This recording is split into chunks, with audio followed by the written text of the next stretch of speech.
Welcome, everybody. Hello. Welcome to the stream. I am super excited for tonight's chat and just kind of chit chat about fish nerd stuff. I don't really have too much of a plan. We'll just kind of see where the conversation leads. But tonight I am super thankful to welcome Joseph from JH Aquatics. So welcome to the chat. Well, thank you for having me. This is awesome. This is kind of cool. This is the first time it's the first time that I've done this with you.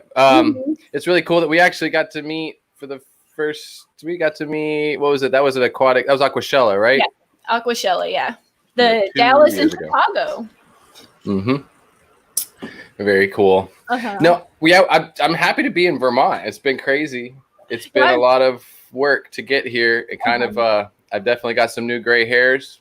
You do. I was going to ask you if you're finally kind of all settled in and got a new routine down. I can't say that I'm completely settled in. It's one of them things, and it's I'm settled in, but there's so many projects that we have. I'm looking out the window. When I look this way, I'm don't mean to be rude, but I have a window right here, and it's such a distraction for streaming because now Amber's been working in the yard, and I wish I could show you with the camera right now, but we have 9 raised beds in the back at the edge of the property, and it's going to be fun once we get them all filled with just vegetables and stuff for the season, and going to save some money and eat some fresh food. Yeah, I'm doing the same thing. I've tried for the last 10 years because I've always lived in an apartment, so I always had the patio, and I've tried for 10 years to have a really nice garden, and I got everything sprouted, and then when I would transfer it, it would just be a disaster. And this year, minus the cat spilling all my seeds the first time, and then finally transferring them into the garden, and the dog dug half of them up, so I had to redo it. But so far, everything is good. Nice. Yeah, we're getting there. We've got like the squash, zucchini going so far, and then we're going to start planting in the ground. We had a couple of cool days so far, but we're just getting into it. But the other cool part about it is we have 8 stock tubs, 100-gallon stock tubs that we're going to be putting behind each of those, and then we'll be using that water for the gardens when we do water changes. Yes. But we're going to have a lot of grow out in the backyard. Yes. So I'm doing an update. Okay, I'm sorry. Go ahead.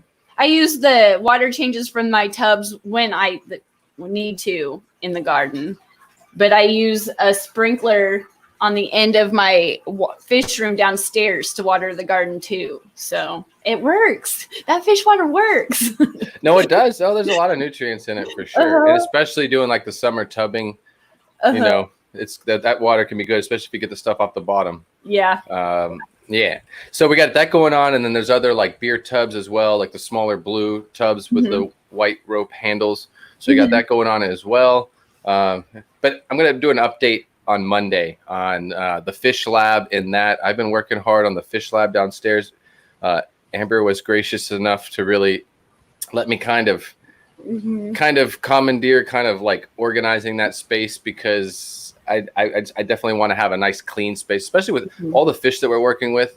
Just for the biosecurity of what we're doing, it's just important to have a clean space where we can work with fish and do necropsies or check like slime coat of the fish or whatever we might have to do. So it's going to be a good place for that, and it'll also be fun for me. I have something I've always been into, like had a thing for is plant tissue culture cloning. And I've always wanted to do it. It's kind of a dream of mine to kind of really take it seriously and see what I can accomplish with that. So I'm working on that with the lab. I'm trying to create a clean space where I can work with tissue culture cloning, so I can start playing around with that stuff. It sounds fun. Sounds complicated, but it sounds fun. Yeah, I had FedEx, UPS, and USPS were here today with chemicals. I had hydrochloric acid, all kind of stuff, but all related to kind of working with the hormones and gels and stuff to multiply cells, and then also other ways where you can root those cells once you've multiplied them out. But I'll create a whole series, blah, blah, blah. I'll get into it real deep for the people that want to get into that. Yeah, it's not for everyone, and it's not fish keeping. So, I mean, it's related to what's more. I think the aquascapers would probably get a more of a kick out of it. For me, it's just I love the science of it, and that's why I'm enjoying right now just working in the QT room and just looking at fish. They got stuff going on. It's just like I think for me, it's so interesting. The micro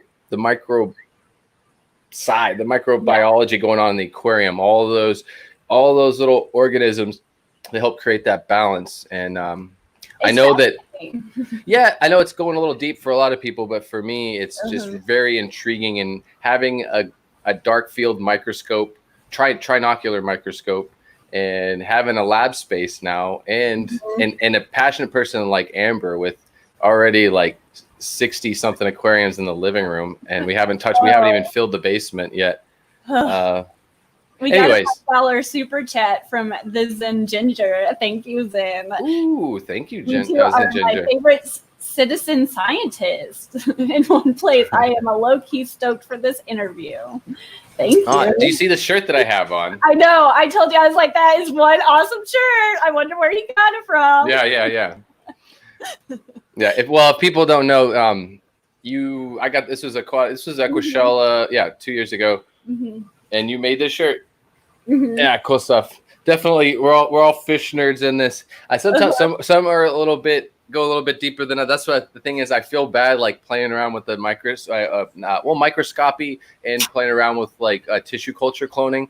I'm afraid I don't know. I'm learning. I don't claim to be. I didn't go to college for any of this. This is all just like being a citizen scientist to me and be just playing around and having fun. So what I'm sharing is stuff that I'm learning along the way. Yeah. But yeah, it's just a fun experience. But I'm afraid that it might be too deep for some people. I guess what I'm getting at. I'm afraid I might be going a little too far sometimes, getting too deep because. Anyways, and get too far away from the fish, I guess maybe. But it's more like I like to be when I look at the tanks around the room. It's like to me, Amber has provided me with like 60 plus petri dishes with all kinds of stuff in them, and I just want to go in there with test tubes and put it all under the microscope and look at it. I was going to ask you, since you've upgraded from the fish studio to the fish house, did you just walk around for like the first week, I can't believe I'm here. This is awesome. It was more than a week, especially with the fish because they're Amber's fish to start with. I mean, this is her stuff. She's put this together. She's worked really hard, and what has been put. I mean, her along with a little help from her father with some power tools and stuff. She did it before I got here, and so for me, for the first couple of weeks, it was kind of like going to Lucas's house. Yeah, because the same kind of thing. I mean, it's silent than the living room. There's no air. There's no filtration. It's just a dirted, substrate capped with sand and planted aquariums. And so it's very quiet. Yes. It's a very peaceful. And even for me, I lived in town and I lived in the Caribbean. I lived in town.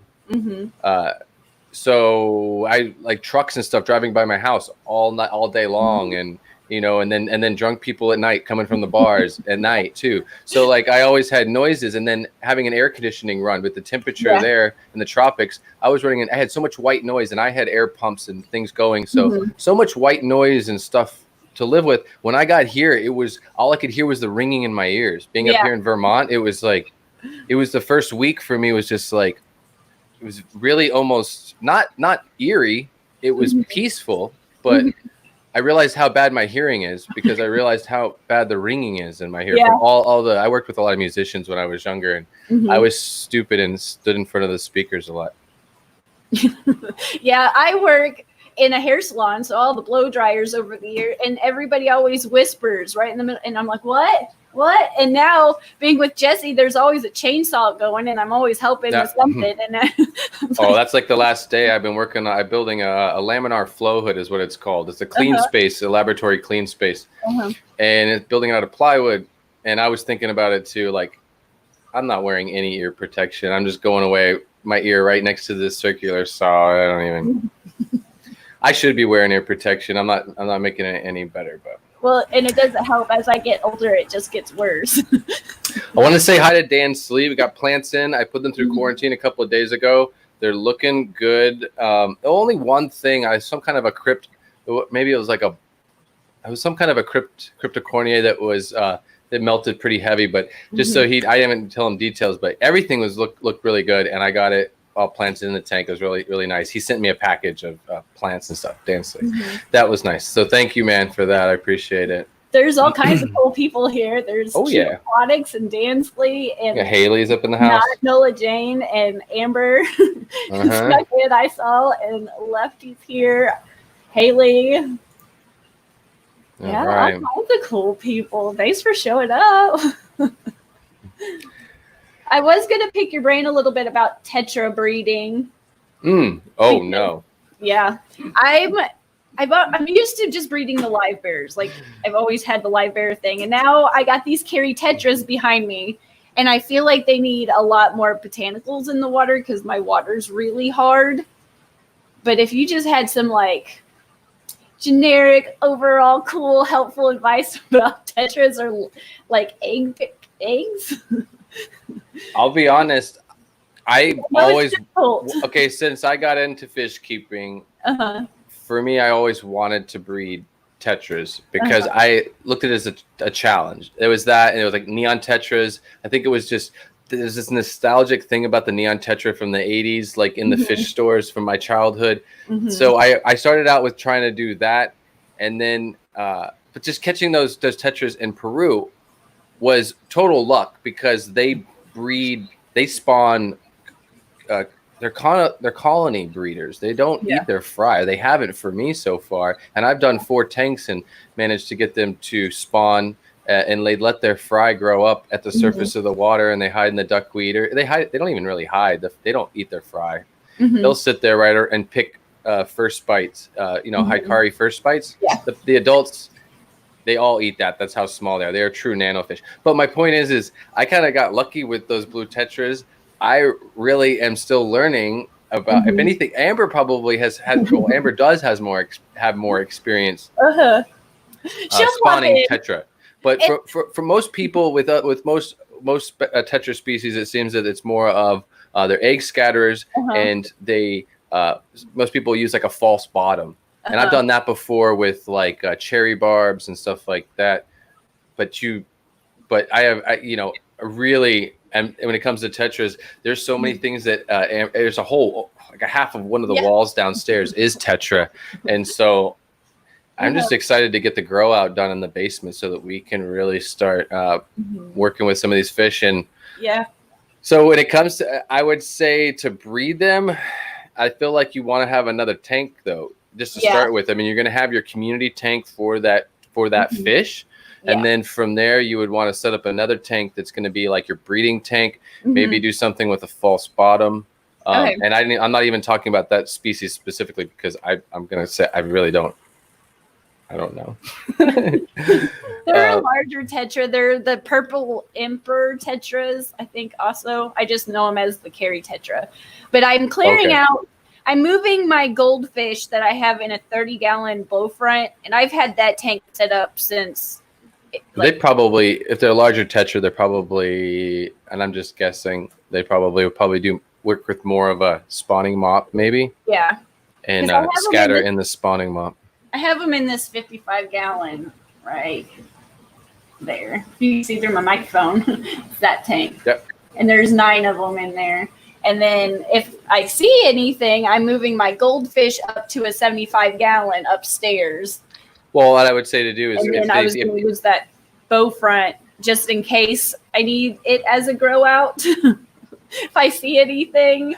type of thing, but I don't think you would. I think the best thing to do would be if you can sex them, is to pull out and look it up first on that species. But it's probably either you have to pull out just in most cases it's either a trio or it's going to be just a single. With a lot of Tetras, you're almost safer with just a single male and a female, depending on the species. But I would set up another tank and do like a false bottom. And usually with a false bottom, you're going to get something. But with a bigger Tetra like that. Maybe and see Amber's piping in the chat, so definitely check out the chat. Because I knew she would, even if she's cooking. and it's interesting the balance that we have here. That's what's something that is really interesting. It's like she is so very book smart. She does have experience, but she also is very book smart about it. and then for me, and then she's very emotional with the animals too. Being, I think it's just a female. She's very emotional with them. She's more in touch with them emotionally. And then I'm more of like the scientific, logical one that wants to look at the microbiology of the aquarium and on the microscope and fine tune everything. And she's more worried about just whether or not the fish is happy and looks like it's happy. And it's a nice balance though, I feel like, because we kind of cover both sides of it. She can nurture it and I can be the more, you know, I can handle more of the logic. Plus I do the construction and the building and the you know, that kind of thing a little bit. I'm reading a group of 3 males, 5 females, separate for 5 days prior and feed heavy. I have my contacts in, so I can't read very well. Sorry. Yeah. See, like I have imperial tetras from Peru, and like some tetras you can put in bigger groups, but like with the imperial tetras that I have that are wild caught, and I try different things, but from everything that I've read from other people's experiences with them, if you do more than just a male and a female, the other extra fish will pick off the eggs. Yeah. So it just depends on the species, and then also just set up the tank and whether you're using a spawning mop or not, or whether or not you just really have places for those eggs to get hidden so they don't get consumed, and then get them out of there after 24 hours or something, and then because let the tank go. With the guppies, like I used to separate the fry and raise them all up separately, and honestly, I just have better luck anymore if I just kind of leave them alone, and then every few generations I'll put in the one above me is just a mutt guppy tank that I just put every few generations of the other guppies in so they don't get overpopulated. So I haven't separated babies and parents in a while. So, but I was trying to catch up in the chat. Yeah, there was there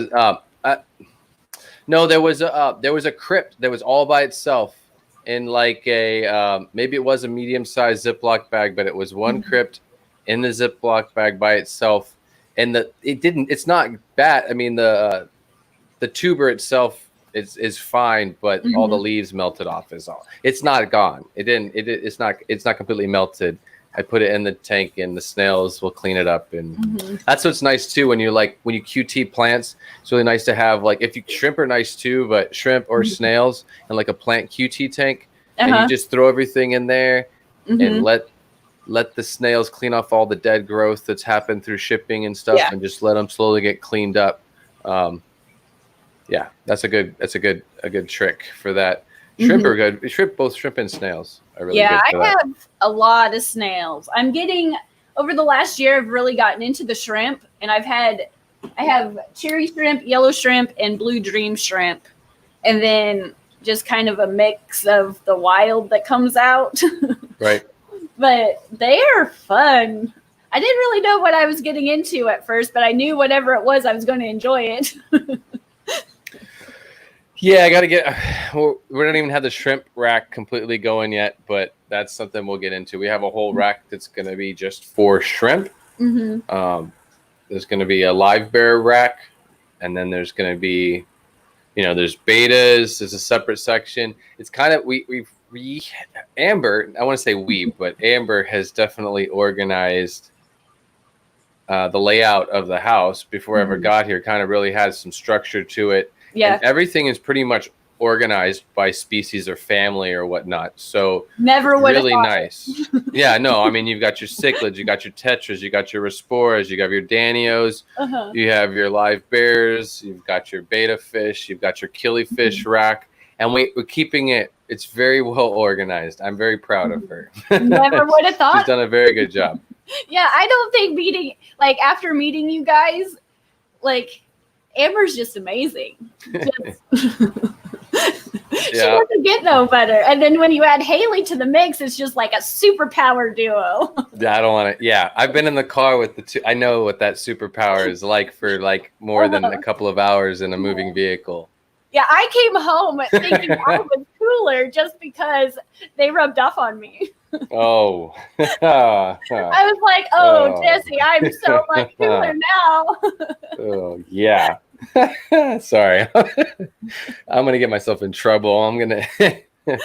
We got a $2 super chat. Great choice of guests. Joseph's a great guy. Aw, Petsotic, what's up, man? How are you? Mm-hmm. Thanks for the super chat there. Yeah, I've definitely learned a lot from each of you separately, and then I know I'm just gonna learn that much more with you guys together in the same house. The videos are gonna be epic.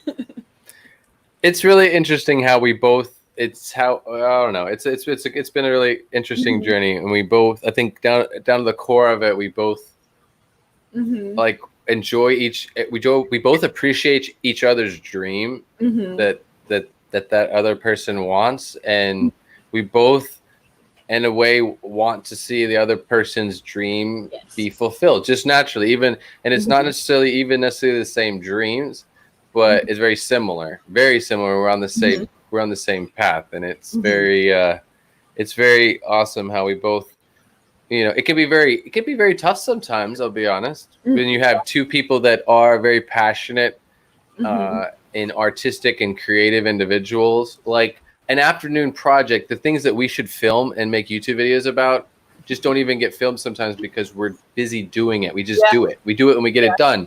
We should be filming it. Like yesterday, an afternoon project, like after lunch for an hour, was Amber remodeling a terrarium for a lizard that we that accidentally found that was an egg in a potted plant from a Florida plant farm that we got from a Walmart or a Home Depot. And she was repotting the plant, and this little lizard jumped out of the pot and ran across the kitchen floor. We caught it, but I'm just saying, like, an afternoon hour project was just siliconing and redoing and scaping out a little ex-terro terrarium, and then bam, done, put it to the side. Okay, move on to the next project. But that's where we're both very passionate like that. But that's my point is it also can be volatile, not volatile, but we can, there's a lot of energy. You're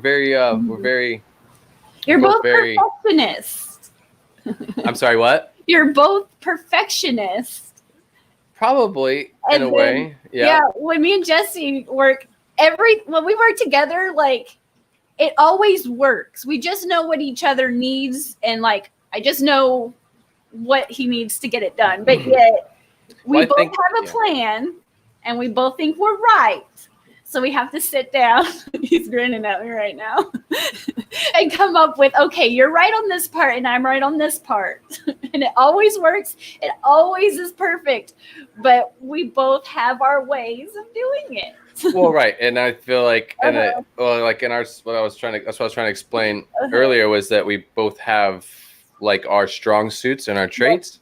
Yep. And as long as we acknowledge what our strong, and to each other, what our strong suit and what we're taking on, like I can do that, and she can handle that, and we get it all done that way. Like the neighbors probably think that I'm mean and I make her do it, but she's been mowing the lawn. I haven't mowed the lawn once, but she likes it. She enjoys it. But the neighbors are probably like, how dare he make her do all the work? He just sits. I don't know what they think about us right now, especially with the pile of aquariums in the garage. They don't know what's going on. DMC production. We are the weird people in the neighborhood for sure.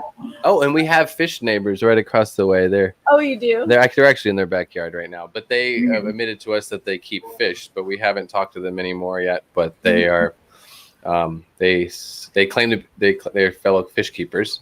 So our neighbors we'll have a barbecue one day. They asked me how many more tubs. Do you really need any more tubs? I'm like, yes, I need more tubs. Go back to your house. Yeah. Come over here and tell me to. Well, that's the thing. If you in another week or so, you look over the fence and you're gonna be like, "What is going on in that backyard?" But the gardens, Amber started painting. I'm gonna do an update on Monday on everything going on back there. But Amber started painting the garden beds, and it's gonna look so nice when it's done. It's just these 9 beds were already there when we moved in, but. We're going to get some more fill, and we're going to fill them in and kick it up a notch. And she's got a master plan. I'm just going to let her go with it. Let her mastermind that project. Probably best. Oh, yeah. Just messing with it. Oh, yeah. Well, either way, I get to reap the benefits. I'm going to get to eat the food out of the garden. I'm sure I'll be out there helping eventually to tend the garden and whatnot. Then Ginger said, is there an amber decimal system for each section, like the Dewey Decimal System at the public library? Because how do you I'm trying to work on these systems and protocols. I've been asking her, like, yes, please. Well, anyways, yes, we have That's what I was wondering. some systems and procedures to and processes to the structure and the flow of the fish house. I could imagine, like, I have almost 30 aquariums, and that's enough that I can maintenance it in a day, or I can space it out in a couple of days. But when you have that many, do you break it up to like rooms a day, or do you just like, how do you That's pretty much a mad haul. I think it would be right now, the way we've been doing it is per room. Like, we do a room today, that room's going to get a water change, or QT gets a water change, or the downstairs gets a water. But yeah, that whole room gets done at once, and then remineralize, fertilize the water, and just run through it. Yeah, just get it done. And because we don't have, none of the systems are tied together. There's no filters. None. It's just dirted, planted tanks. No filter, no sponge, nothing, no air. So 20% water change, 10, depending on the situation, 10-20% water change, and just do a whole rack, or do a whole rack, and then come back through and fill that rack, and then do the next rack. So we do one rack at a time, but one room a day is what it's been, because we only have 2 rooms of tanks right now. So we have the living room, and then the QT room right now, and we're not even finished. We're not finished with the QT room completely, but. And obviously, it's QT. Like, we don't want to film it yet. Yeah. But we'll get there. We'll get there eventually. Once the tanks are all in, we'll get into that. But yeah, I just got my microscope set up. So, because I just got the lab finished, like, finally, like, painted, and I kind of bleached the floors and made it smell like bleach, made it feel sterile for me. And so I unwrapped my microscope and got it opened up and ready to go. So I'm ready to start setting up some slides and looking at stuff in QT just for the fun. It's like I said, for me, it's like I've got all these science experiments. I've got all these test tubes that I get to observe and look at and take notes. And I think Amber's happy with that, because she doesn't necessarily want to do all that side of it. And if I'm willing to do the tests and take the notes and write it down, then it's getting done, and it's all. But she is always taking notes, and that's something I never really. I've only taken notes very vaguely on certain things, and at this point, like, I have multiple notebooks going, and I used to just have a notebook for YouTube. For writing script, writing stuff and ideas, and now I've got like 3 notebooks just on fish, 1 book just on one species, and like, it's definitely been a learning curve on that for me, getting into just note taking and keeping records of what you're doing, because when you got this much going on, I know people want to just keep it all in their head, but you really want to take it seriously. You got to start writing it down. When you get over, like, when it's a business too, it's I think that's the other part. If it's to be your livelihood, definitely need to take it serious. That's why I'm glad we have a lab space, a real clean space to work.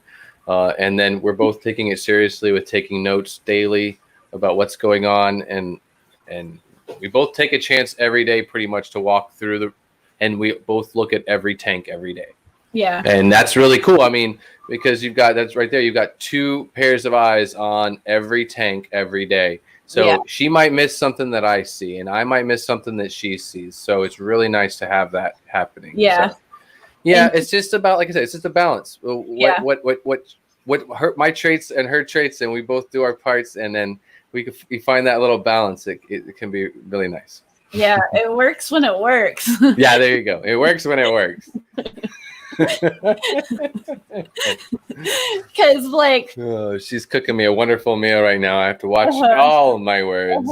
I heard the chopping got really loud there for a second, and nice now with Bessie.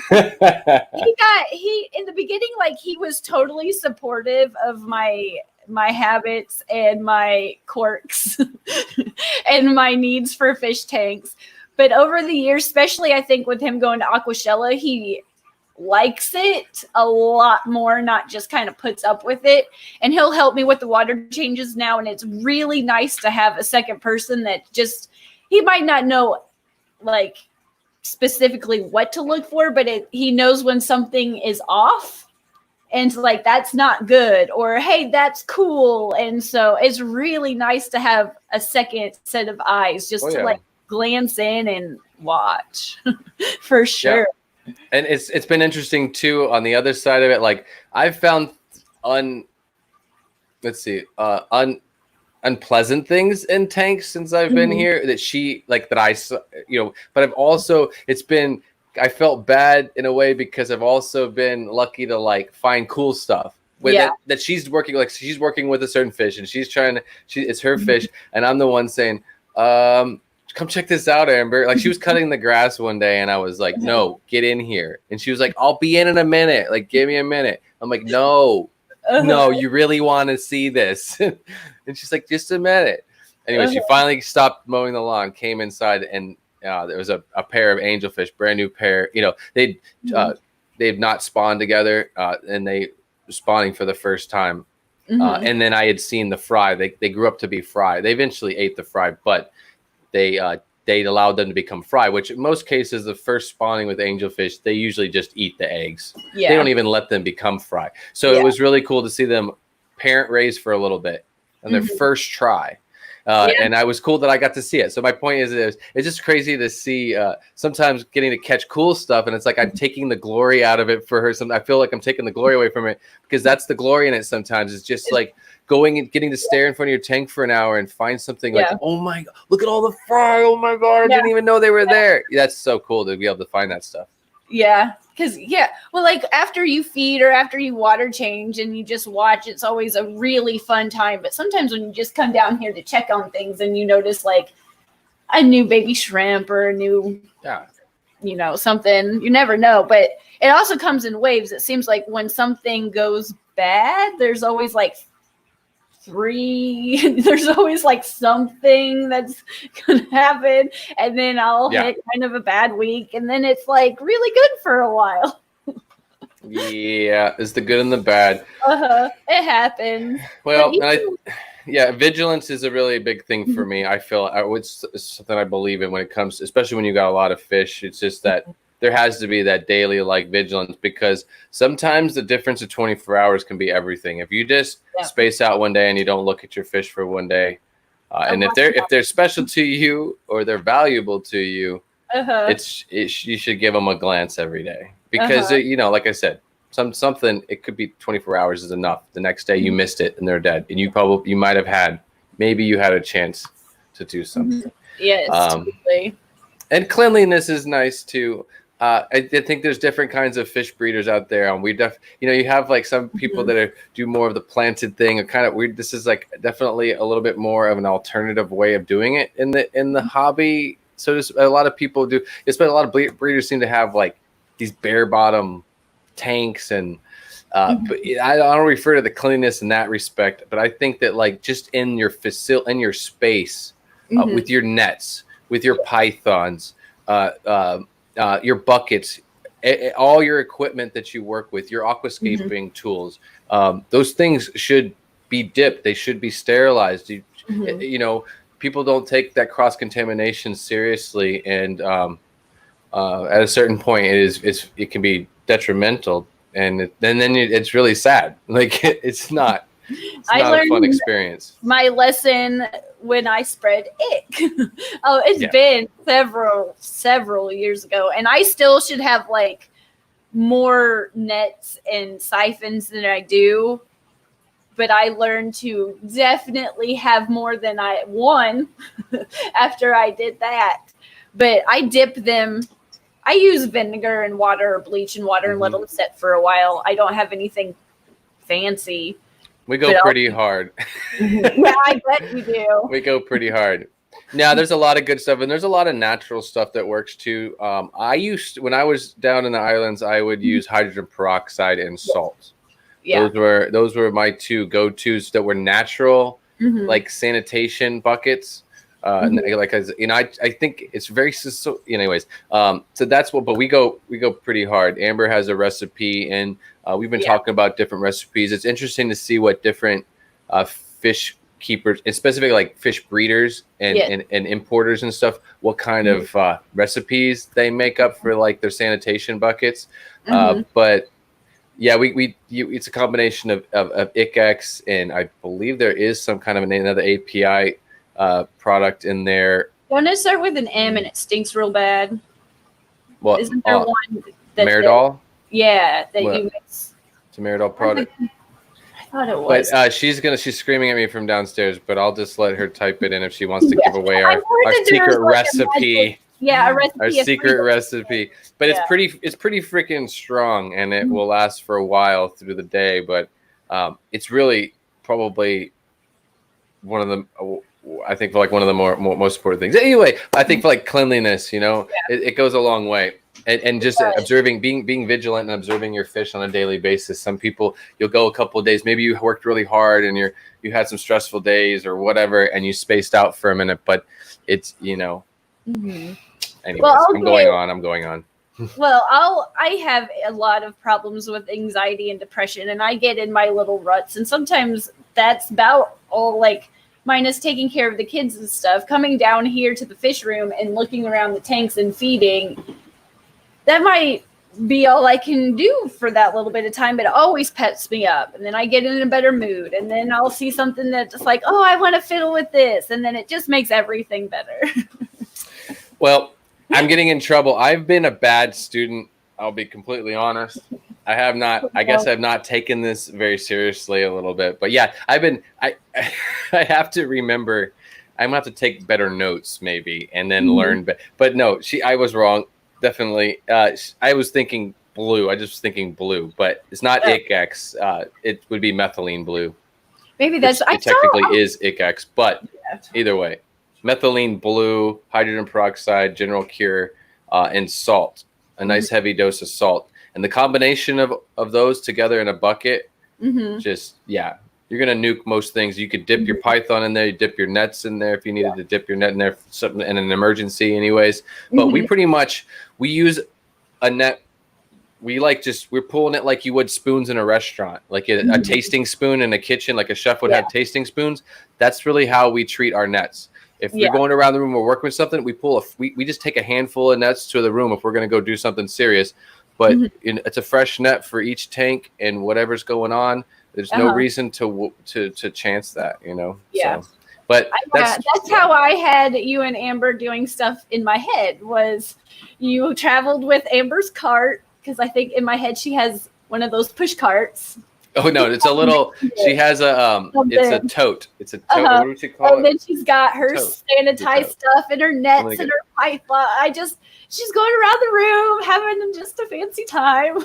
I snuck one of my stickers with this hat on. I have a picture that I think it was Priscilla took it from. It was like Aquatic Experience 2017 or something. And I have this sticker that was made of me like all smiling and happy. And she's got this tote that she carries around to all the rooms. It's got like sterile pipettes, all the foods, and we use like a pepper grinder to feed real quick. We can go through the room and just feed all the tanks with a pepper grinder. She's got a whole method to it, and she's got this little handled little tote, like a cleaning lady would use, like like house cleaning little tote, and everything's in there ready to go. But she's got stickers around the outside of it. She's collecting and adorning it with stickers, and I just snuck my fat face on that sticker. I mean, I stuck that sticker on there when she wasn't looking. Waited for her to find it. So I've marked her tote. Yeah. But she's definitely has a little bit of a methodical system, but I admire it. And well, that's why she's so successful at what she does, because she's very organized and she knows what she's doing. And she has a dream fish house and dream fish. Well, that is it's live your dreams, I think, is what it's about, and that's the whole process. It's the evolution of making your dreams come true. Like, even just, it's so nice to be able to have some, just some garden beds in the backyard and have some grow out tubs, and just I think I know that I'm grateful, and I believe Amber is grateful as well. It's really we're both very blessed and grateful to have the opportunity to do this, to be able to do this. So we're both on a cloud most days, getting to be just fish nerds and have fun with it. But it is a lot of hard work, and it can be really stressful too, because every little fish here in a way you can get attached to, and things do happen, and it can be really painful, especially when you do love these animals, and Yes. So it's one thing, you think about getting into something like this as a business, and people forget, like, what are you realize what you're really getting yourself into. It might seem all great and everything, but it can be, there's some rough stuff. It's work too. It's work, and it's work. It's a good type of work, but you do get so attached that something inevitable is going to happen, and then it just. But you're so attached. Okay, Amber just put out the straight up 5-gallon bucket recipe. And if you go a little shy on the 5-gallon bucket, it just makes it a little bit more concentrated, and you're not going to spill water when you run around the room with it. And that's pretty much. Yeah, I must have been on a live chat or reading it or in a video. I've seen that. I'm assuming it's that recipe, and I've heard good things about it. Yeah. I just need to do that. Well, and then another thing that we're starting to do that I like, if you're done with the bucket, I was talking to Amber about this, like, because we have 300-foot high pythons right now in the house. I think 3 100-footers. There's one right over here hanging from the railing going down the stairs right now, 100-footer just hanging ready to go if we need to fill a tank. It should be put away, but it's a little, basically it's messier because we've been doing stuff, but yeah, but if you're say you're upstairs, we could do it like when we're upstairs. You can take that 5-gallon bucket when you're done, and then take that water, that sanitation solution that's in your sanitation bucket, and just let the gravity feed it back downstairs and pull it through. And then you basically, by doing that, you sterilize your line on the inside with the all the way downstairs. The whole 100 feet gets sanitation solution run through them. It's pretty cool what we got. It's pretty cool. It's pretty cool being able to kind of come up with things that and make it easier too, and make it all work. And anyways, well, I'm just so happy for you guys, because it's cool. It's just, I'm just excited for the content that's coming out. Well, I feel like I wish we could be putting out more. Like I was saying, even like that's not even my business to share that, but just as an example, like yesterday. That, and actually she did that, and then in the afternoon, I don't know if I was trying to one up her, like psychologically, like subconsciously, I was trying to one up her, but I just went out in the garage and I built a laminar flow hood in the afternoon for about four hours or so. I mean, I built basically a cabinet out of was it 15/16 or something plywood, but I built this big plywood cabinet and sanded it all down and all that. But it's just one of those, I don't know. We're both doing stuff, but the point is that you say about content, those things we should have, like, I should have filmed how I cut that stuff in my design for that laminar flow. But it's not really fish keeping though, kind of, but it's not. But and same with the terrarium, it's not really fish keeping, but we're doing projects all the time. Yeah. About the time I finish something and I'm like, oh, it looks so good, I'm done. I'm like, well, am I? There's always something. There's always something else. Yeah. There's always. Yeah. Where are we at? Oh, we got about 12 minutes, but nobody should go anywhere. Kind of the subject back to like biology nerdy stuff, because my goal is to get my master's in freshwater biology. Oh, yeah. But my grad school sent me another email 2 days ago and said the program's still full and my application's still going to be on the active list.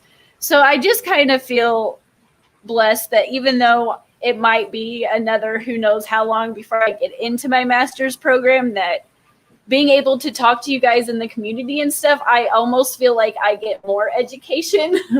It seems like there's just so many smart people in this niche that are just full of information that you can't get in the classroom. Right.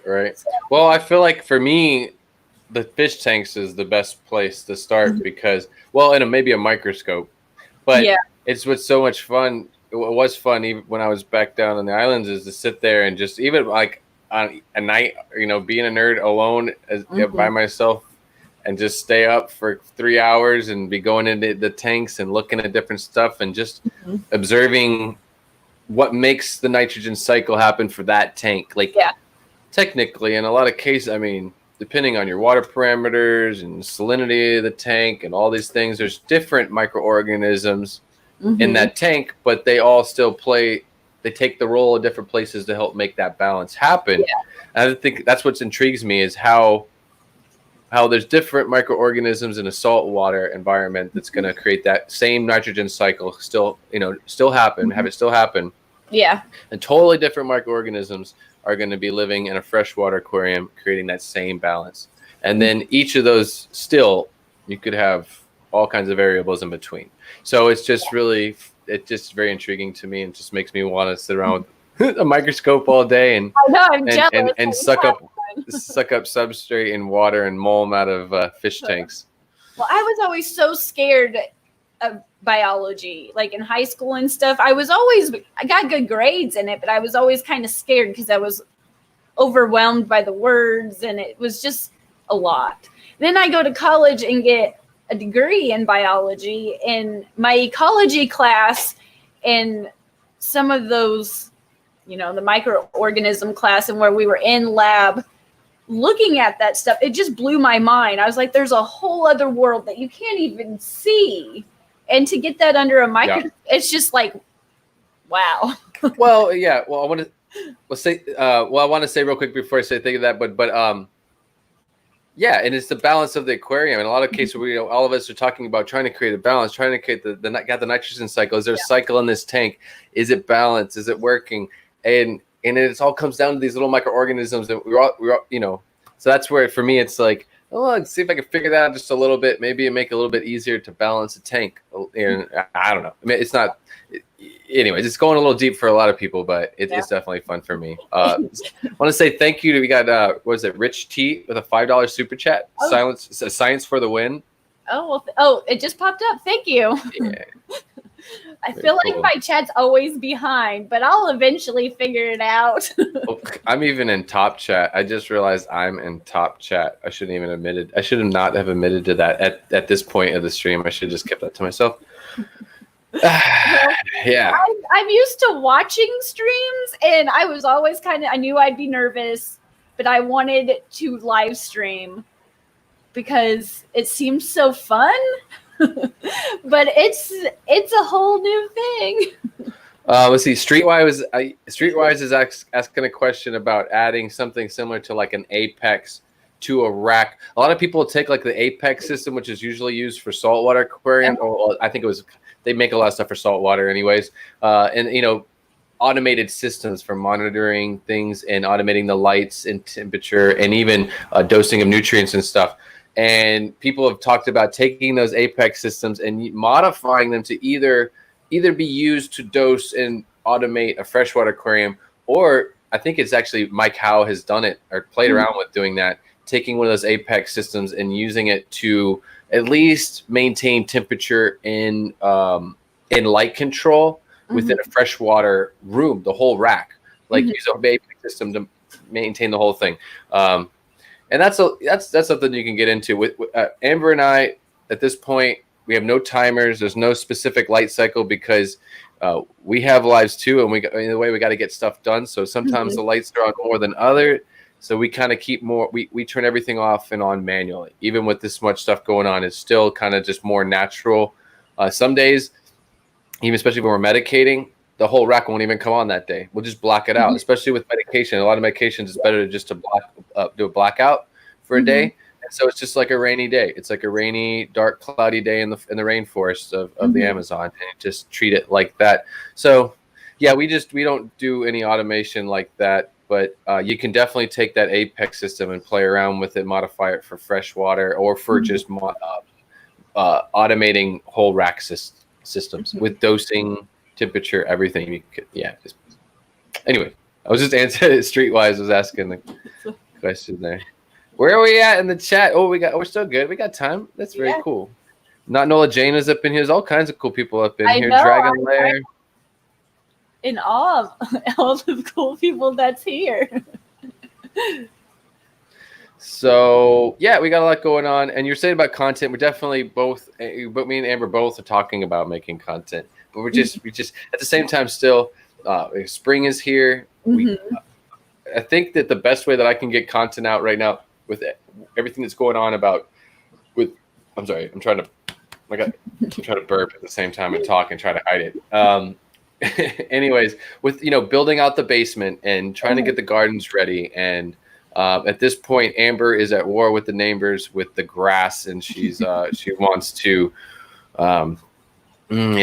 she's just a little bit of she's starting her own rivalry here with the neighbors, and so she's been putting some work into seeding the lawn. You'd think this would be something I was doing. I mentioned it for a second. I was like, oh, it'd be nice to throw a little seed on the grass, and then like the next day she was like, I'm gonna make sure I have the nicest lawn in the neighborhood. And I was like, okay.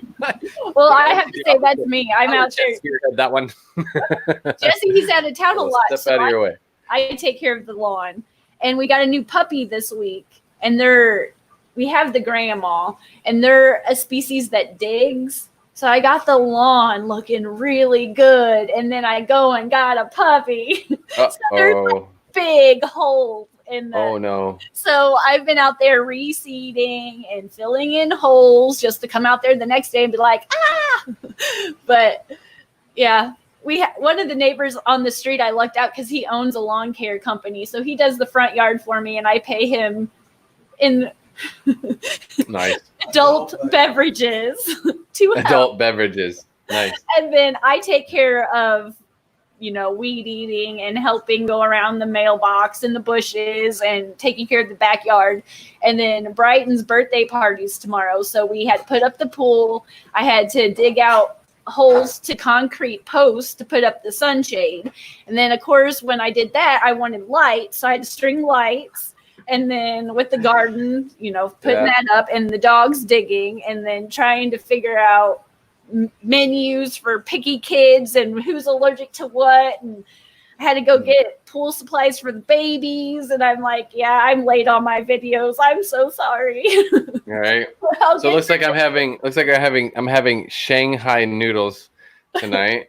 Amber is a really good cook. She hasn't made anything yet, and that's really, I'm kind of picky, and I've worked in kitchens since I was 15, and she's also been in kitchens since she was young, and we both done baking, worked with bread, and so we share that passion as well. But she far surpasses me in the kitchen, especially with her different cuisines from around the world that she knows. I'm more of I know Italian and Americana, and I'm good. But she's Asian foods. She's got that stuff down. She's got like 12 different kinds of soy sauce in the cabinet in the refrigerator. There's like 4 different kinds of rice. Like I'm talking bags, like the big bags of rice, like 40, 50 pound bags of rice.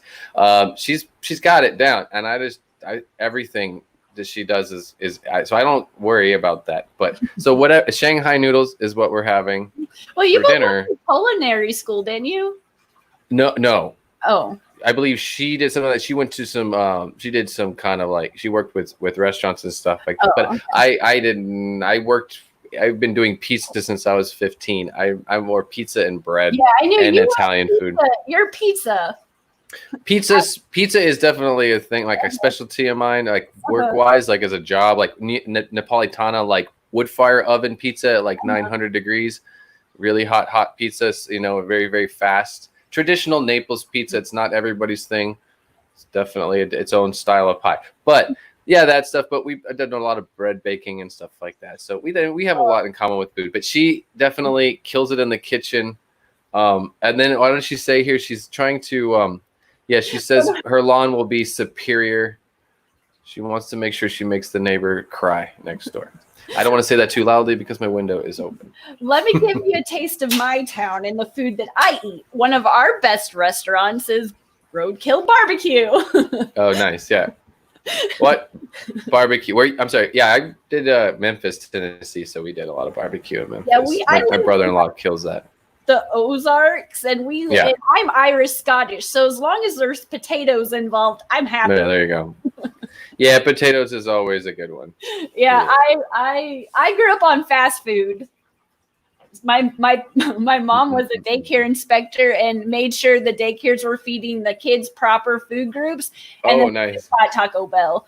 And Jesse grew up on the farm where they cook everything. They had gardens, everything fresh. So since we started dating, the last 5 years of dating, I have changed my eating habits. Yeah, well, I have to say, living in the islands, we get like substandard foods down there. We did like a lot of the imported food, stuff coming in the grocery stores was just like very basic, very a lot of GMO kind of quality stuff.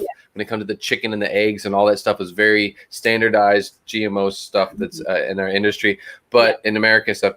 But being up here, the eggs. The eggs are incredible. The eggs, the cheese, the maple syrup, everything, the milk alone, all the dairy products, even the cattle, the meat, the bacon here, just like fuck. I almost cussed. It's so good. I almost said the F word about it. Everything, even like all of it, the butter, because it all is coming. Anything that comes from a cow is good.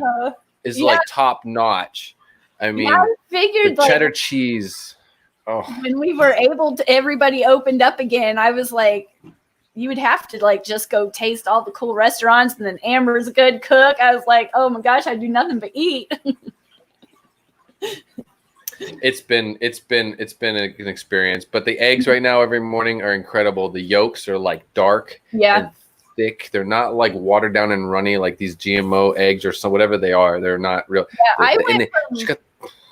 I went from all the grocery store stuff to farm vegetables. Jesse's parents got like 20 chickens, if not more. So we get all of them. We just go over to the house and pick up eggs whenever we need it. And it's a total change. And from growing up and not eating the best, I had a lot of stomach issues and going in and out of the hospital for stomach problems. And now changing to farm stuff and like meat from the farm and stuff, I can eat. Like I don't get sick anymore from food. We're working on chickens in the backyard too. It's too late this season to do the coop and get some chicks and get them raised up, but next season our plan is to get 3 or 4 chickens, whatever is legal, in a residential area here, and we're gonna do, so we'll at least have eggs. We're looking for. She's already obviously looked into what breed of chicken she wants, and we're going for something a little quieter so we don't bother the neighbors. And probably best. But it's all good. We're having fun. So when it comes to content, I definitely look forward to some more content. A lot of it seems like it's coming out very vlog style right now because we're just so busy like living it. My best bet to catch anything is to like just turn the camera on and film it. Kind of like when we went and collected hardscape.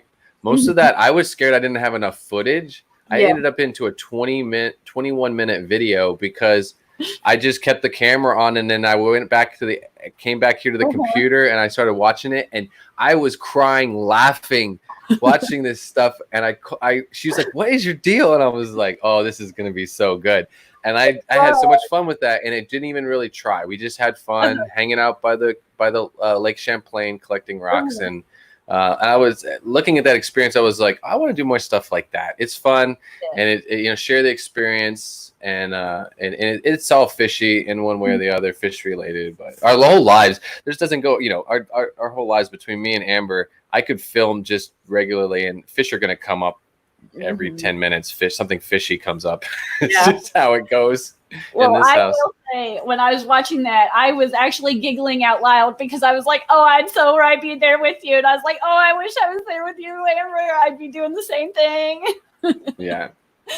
Oh, with the hardscape. Yeah, I was like the voice of reason over there, like, we can go now. 1 bucket is good. And she's, no, we're taking everything. Go get more buckets at the store. I'll be here waiting for you. No. That, and I'm like, oh yeah, that happens every day. That too. Yeah, Amber. Do we really need that? Do you really want to think about it? Maybe we'll come back and get it if you really need it. Yeah. Yeah. Well, I guess in the few last little bit, I just want to say thank you for coming on the channel and chit-chatting. Like, it's really fun. Yeah. Oh yeah. I've been trying to come up with a night stream, like an evening stream during the week, a day. I don't know. I got to really look at the schedule because I don't want to step on anybody's toes, and I don't want to go too late either. Yeah. But I got to come up with a day during the week. I didn't want to take anybody. I didn't want to accidentally like not know and go over someone's time. Yeah. Most definitely. Yeah. Well, thank you for having me. Definitely. This is fun. This has definitely been fun. It's nice to hang out and talk fishy stuff. Since I couldn't get to have a chance to visit with everybody at Aquashella since it got postponed, I'm like, I'm going to live stream and talk to everybody. Yeah, we'll see how that goes too. Hopefully things will work out and smooth out, and we'll be able to all get together and, it's going to be fun. Fishy fun. Yeah, it'd be something to look forward to. Definitely. All righty. Well, thank you guys for tuning in, and I will see you guys next week. And Joseph, we'll see you Sunday. Yes, Sunday. It's 4:00 my time Central and 5:00 Eastern time. Eastern time. Okay. Well, I will see you guys next Friday, and Joseph will see you Sunday. All right. Thank you so much.